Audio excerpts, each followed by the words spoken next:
Hola.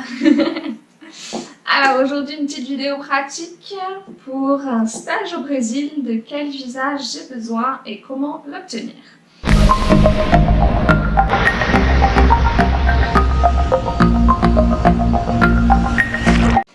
Alors, une fois que vous avez trouvé votre stage, donc le plus d'opportunités que vous aurez en général c'est à São Paulo. Après, il faut être préparé pour aller à São Paulo, d'accord? C'est pas la plage, la caipirinha, la samba et le football. C'est pas tout à fait ça, hein. C'est une grande ville de beaucoup de travail, très grise, beaucoup de business. Donc préparez-vous mentalement, c'est pas le stéréotype du Brésil. Ok? Une fois que vous avez trouvé ce stage, il va falloir demander le visa d'étudiant stagiaire. Si vous faites un stage de moins de 4 mois, selon la législation, vous allez devoir demander le Vitem 4. Alors, comment est-ce que je fais? Déjà, il faut se procurer tous les papiers dont vous avez besoin. Il vous faut votre passeport avec 2 pages vierges et il faut qu'il soit valable 6 mois après votre date de fin de visa. Ensuite, il faudra une photo d'identité, votre extrait de casier judiciaire, donc ça vous pouvez faire la demande sur internet, votre acte de naissance, vous pouvez faire la demande à la mairie où vous êtes né, que moi j'ai fait sur internet à Bordeaux, pas de problème. Ensuite, il vous faudra donc votre convention de stage, une attestation d'assurance maladie qui montre que vous êtes bien couvert au Brésil. Et ensuite, il faudra que vous prouviez que vous ayez les moyens de subvenir à vos besoins au Brésil. Donc, il vous demande 700 €. Donc, soit vous les prouvez de manière par différents moyens. Donc, ça peut être, par exemple, une bourse de mobilité, ou votre salaire là-bas, ou les 3 combinés. Si jamais vous n'avez pas tout ça, ils vous demanderont la fiche d'imposition de vos parents. Ok? Une fois que vous avez tout ça, vous allez sur le site du consulat général du Brésil à Paris. Vous remplissez le formulaire et ensuite vous aurez un endroit où vous pouvez télécharger 5 documents. Donc il faudra télécharger l'extrait de casier judiciaire, l'acte de naissance, l'attestation, la bourse et le passeport. Moi je sais que j'en avais mis 2 en un pour qu'ils aient tout. N'oubliez pas que pour régler le visa, il faut aller à la poste. C'est 100 € à l'heure actuelle, le visa Vitem 4. Il faut faire un mandat poste qui coûte à peu près 8 €. Donc vous avez 100 € normalement en cash, ça dépend des postes, mais 100 € que vous donnez. Vous avez la référence à donner sur le site du consulat. Il faudra donner à la poste pour qu'ils puissent l'envoyer sur le bon compte. Et vous prenez bien le récépissé que vous devrez donner au consulat.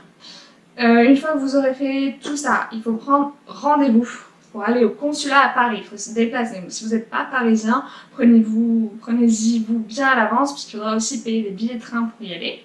Donc, une fois que vous êtes sur votre petit site internet pour prendre rendez-vous, les délais sont longs.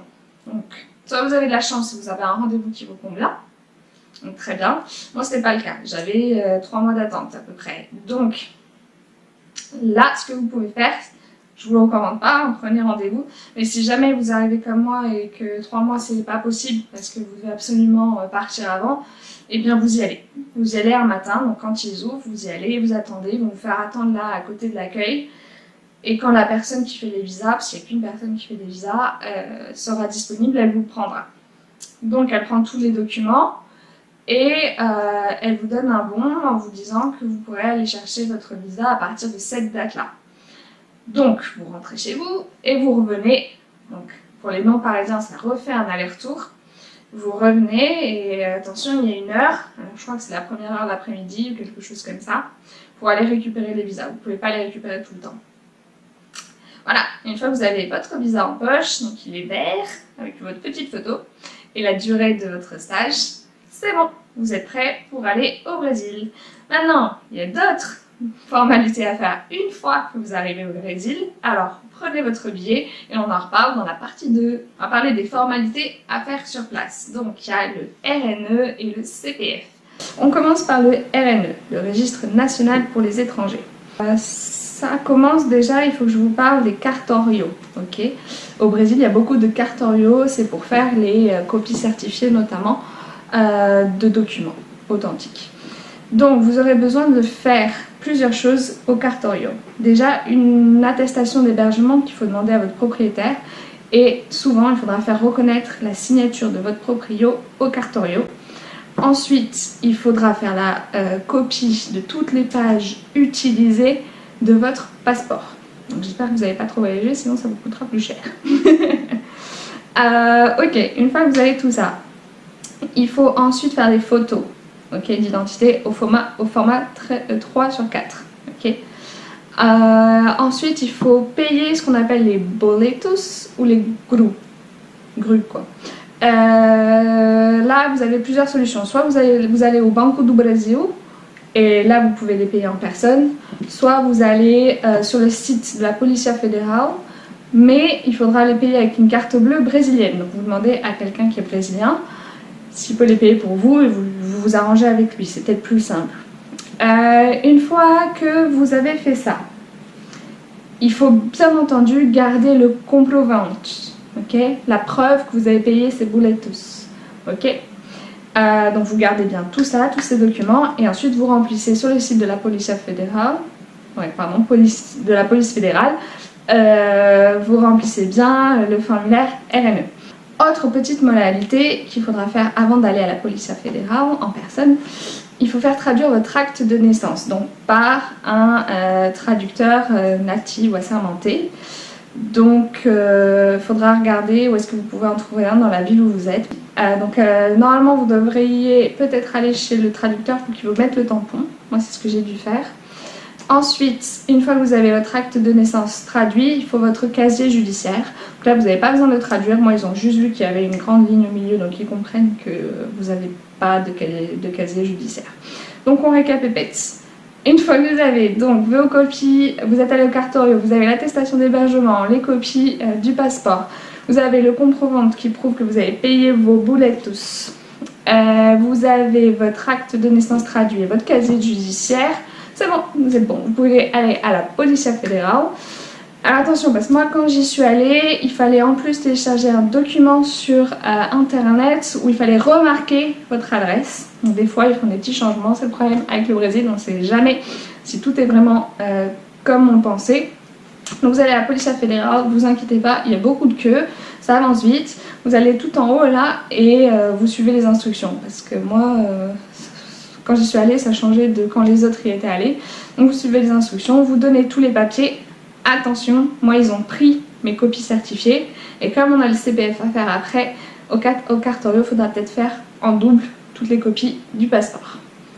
Voilà, donc ça c'est pour le RNE. Ok, à présent le CPF. Donc le CPF, il faudra pour pouvoir le faire que vous ayez payé la taxe.